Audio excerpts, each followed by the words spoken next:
L'être humain est ni omnivore, ni carnivore, ni vegan, ni végétarien, ni frugivore, ni crudivore, ni roivore. Vous appelez ça comme vous voulez. L'être humain n'est rien de tout ça, puisqu'il est omnivore, cuisinivore.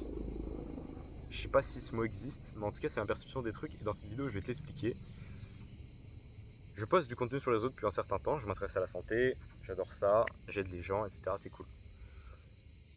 J'ai commencé avec une vision de la santé qui était très santé publique, donc manger équilibré, manger des végétaux, manger des fibres, etc. Ensuite, je me suis tourné vers l'ancestral, donc manger comme nos ancêtres, pour ensuite me tourner vers le carnivore, parce que j'étais un peu désespéré par mes soucis, donc je voulais guérir le plus vite possible, je fais du carnivore. Avant le carnivore, j'ai fait une petite phase ancestrale presque végétarien. Et ensuite, j'ai fait une phase primale. Enfin, en fait, j'ai plus ou moins tout fait dans la nutrition. Et là, à l'heure actuelle, ma vision du truc, c'est que l'alimentation optimale, c'est une sorte d'animal-based diet, un peu comme ce que mange Paul Saladino, en maximisant les aliments crus et en mangeant cuit de temps en temps. Après, j'ajouterai aussi du pain au levain, des pommes de terre, du riz, si c'est bien toléré. Mais globalement, c'est un peu une animal-based diet avec des produits laitiers crus, des produits animaux crus, des graisses animales crues de qualité, des fruits, du miel, du lait cru. En gros, beaucoup de glucides, beaucoup de lipides, beaucoup de tout pour l'abondance et le moins transformé possible. Et des trucs qu'on peut retrouver dans la nature. Globalement, c'est ça. Donc là, le omnivore cuisinivore, vous appelez ça comme vous voulez, c'est très proche, sauf qu'il y a une petite subtilité. Donc là, dans cette vidéo, juste, je vais te donner mon hypothèse, ok? Une hypothèse que j'ai vue dans un livre, L'éveil des consciences de Frédéric Delavier, et une hypothèse qui me paraît très cohérente. Donc je vais te l'expliquer.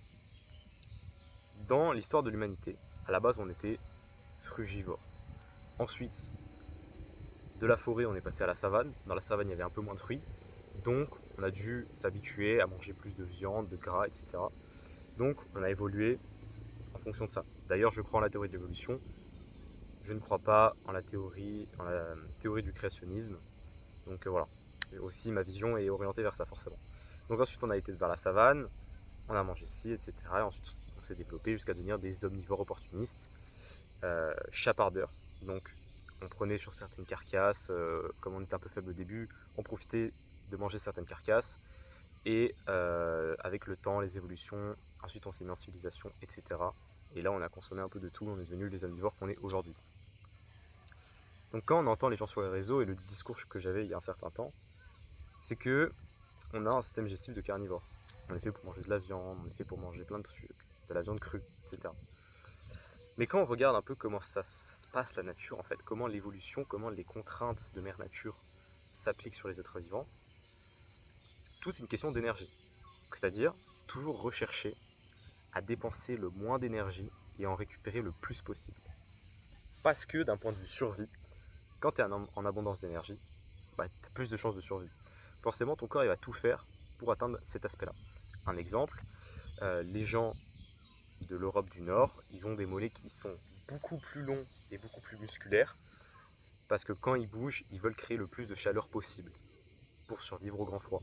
Alors que les gens d'Afrique subsaharienne, c'est plus des mollets qui vont être très très courts, donc avec de très longs tendons, afin d'accumuler de l'énergie cinétique et de dépenser de créer le moins de chaleur possible et donc d'être aéré un maximum. C'est un peu comme le front. Certains Européens du Nord ont un front qui descend très bas, avec très peu de glandes qui permettent de transpirer au niveau du front.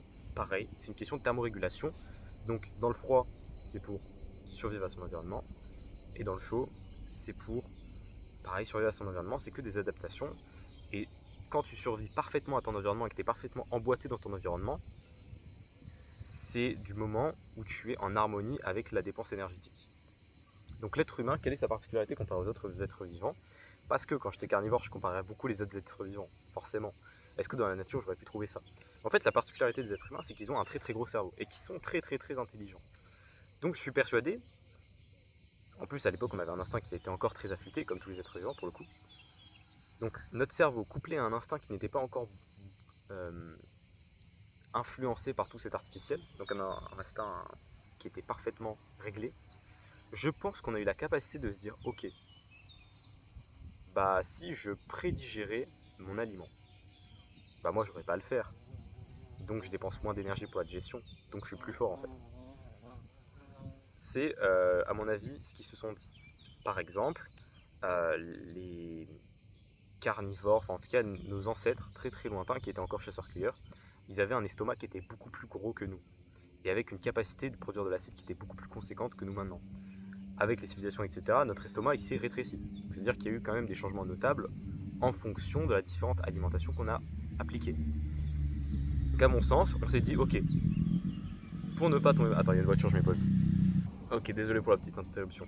Donc je pense qu'on a réussi à se dire, avec ces milliers d'années d'évolution, ok, j'ai besoin de produire de l'acide gastrique très très acide. Ça me demande beaucoup d'énergie. Mais si je ne le produis pas, je meurs à cause des bactéries.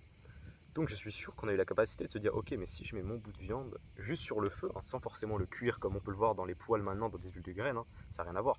Mais juste le mettre sur le feu et juste dorer un peu le dessus, bah ça pourrait tuer toutes les bactéries. C'est trop bien. J'ai plus besoin de produire autant d'acide gastrique.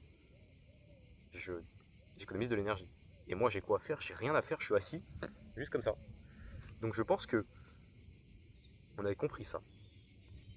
Et donc, on l'a fait ça. Pareil pour les protéines par exemple, ou n'importe quelle molécule qui demande de l'énergie à digérer. Si on le fait cuire dans un bouillon, donc dans de l'eau, et que ensuite c'est beaucoup plus digeste. Et en plus on peut manger beaucoup plus de choses aussi hein, d'ailleurs. Donc ça augmente nos chances de survie, ça augmente notre diversité alimentaire, donc notre plaisir à travers la nourriture, etc. Parce que l'être humain il était tellement fort qu'au bout d'un moment son plaisir était aussi important que sa survie. Ça allait de même d'ailleurs. Donc je pense qu'on a juste compris que en cuisant les aliments, en les préparant, on dépense moins d'énergie, c'est plus efficace, et en plus c'est bon, puisqu'il y a des molécules aromatiques qui se développent. Ça a commencé tout simplement en prenant un bout de viande, le découpant avec un couteau ou avec une pierre, un silex un peu taillé, afin de déjà moins le mâcher. C'était la première étape vers le cuisinivore. Et ensuite, on a commencé à mettre la viande autour du feu. On a commencé à faire ci, on a commencé à faire ça. Et je pense que notre instinct était tellement bien affûté qu'on s'est juste rendu compte que c'était meilleur. Et du coup, on a commencé à manger comme ça. Je ne viens pas à dire qu'il ne faut pas manger cru, je ne viens pas à dire qu'il ne faut pas manger d'une certaine manière. Je viens juste dire que si tu as le choix entre deux aliments, si on prend l'exemple d'un aliment qui est bouilli, si tu as le choix entre de la viande crue et de la viande bouillie, s'il y en a un qui est plus digeste et meilleur, pourquoi nos ancêtres ne l'auraient pas consommé? C'est ça que je comprends pas, ok? Moléculement, si on parle purement des molécules et biologiquement parlant, manger cru c'est mieux. Mais quand on commence à réfléchir de manière logique et anthropologique, pourquoi on aurait mangé cru? Je pense qu'on était soumis à manger cru. C'est comme les gens qui disent oui, mais dans l'environnement, il n'y a pas trop de sucre. On était contraint d'être cétogène, d'être en carnivore. Donc pourquoi maintenant on ne serait pas carnivore? Bah parce que je pense qu'il y avait vraiment une dissonance entre ce qu'on faisait et ce qu'on aurait fait si on avait une abondance. Et on a toujours recherché l'abondance. Je pense que tout être vivant cherche l'abondance. Donc pourquoi l'abondance serait mauvais? Bah pour moi c'est pareil pour la cuisson. Si on a trouvé un moyen de moins digérer de manière plus efficace, sans produire d'énergie, et même cette digestion est légèrement moins efficace pour récupérer les nutriments, ou peut-être que cette nutrition laisse un peu de déchets, je pense que c'est infiniment rentable comparé à l'énergie que tu aurais dû produire si cet aliment était parfait. Vous voyez ce que je veux dire? Donc je pense que cette hypothèse n'est vraiment pas bête. Je ne dis pas que je l'applique, je ne dis pas que je suis d'accord avec, mais je dis qu'elle va m'occuper d'esprit pendant un certain temps. Puisque à mon sens, le cuit, le préparé, donc en fait c'est déjà quand même très répandu avec le pain au levain, les pommes de terre qu'il faut cuire, etc. Mais je pense que même les produits animaux sont juste plus digestes une fois cuits. Pas à la poêle bien sûr, hein, pas à la poêle à 300 degrés. Il faut que ce soit représentatif. Dans la nature, à mon sens, où on le faisait bouillir, enfin dans la nature, au début, on va dire qu'on était un peu développé, pas quand on était ou gaga de Cro-Magnon, mais je pense qu'on faisait ou bouillir, donc que ce soit la viande ou quoi que ce soit, ou bouillir, ou on faisait où on la faisait réchauffer au coin du feu parce que d'une en hiver c'était réconfortant de manger quelque chose de chaud. genre pour le système nerveux, etc. Donc naturellement, je pense qu'on se tournait vers quelque chose de chaud. Mais pas comme on pense sur le feu, la viande elle crame, elle est toute noire. Je pense que c'était juste aux alentours du feu, donc là il y a le feu, et toi tu mettais juste ta viande là pour d'une la réchauffer. Deux, la température chaude suffisait je pense pour tuer les bactéries. Et en plus ça avait un petit goût très, très appétissant. Donc je pense que en réalité, on ne dépassait jamais les 110 degrés, ou en tout cas si on l'a dépassé, c'était vraiment une fine couche à la surface de la viande. Mais comme on avait des microbiotes archi résilients et pas de porosité intestinale, les molécules issues de la cuisson n'étaient pas un souci. Et boum. Donc voilà, je pense que ce n'est pas la cuisson le problème, c'est même ça qui a mené l'humanité à ce que nous sommes maintenant, parce qu'on a pu envoyer de l'énergie dans notre cerveau au lieu d'envoyer dans la digestion, euh, grâce à la cuisson. Donc pour moi, la diète idéale, c'est manger cru, certes, en sachant qu'il y a des exceptions, comme les fruits par exemple, et encore, je les trouve plus digestes cuits, les fruits, encore une fois. Sous forme de compote, une pomme est 1000 fois plus digeste, même d'un point de vue moléculaire.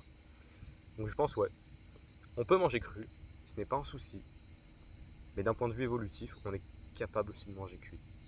C'est pour ça que c'est aussi bon un bon steak cuit au barbecue. Je dis pas que c'est optimal de cuire à 200 degrés, mais pourtant c'est bon. Et je pense que la saveur a un intérêt. En sachant qu'on a découvert le feu très tôt, pourquoi on ne l'a pas fait? J'étais le type de personne qui disait souvent oui, mais en réalité on n'a pas cuit la viande autant que ce que l'on croit dans l'anthropologie.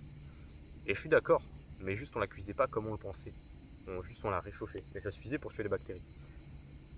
En tout cas une partie des bactéries. Parce qu'il y a une différence entre un ver qu'il y a dans la viande qui peut te tuer et qui survit à ton acide gastrique, même si c'est un acide gastrique de 1, et juste des bactéries de la terre, tu vois. Je suis persuadé qu'ils mettaient leur viande à même la terre, mais ils la faisaient quand même réchauffer pour tuer les vers. Les trucs étaient vraiment dangereux. Et même une fois cuite, sûrement qu'ils la mettaient par terre et qu'ils la mangeaient avec les doigts, mais c'était dégueulasse. Mais c'était pas les mêmes bactéries, c'est pas le même niveau.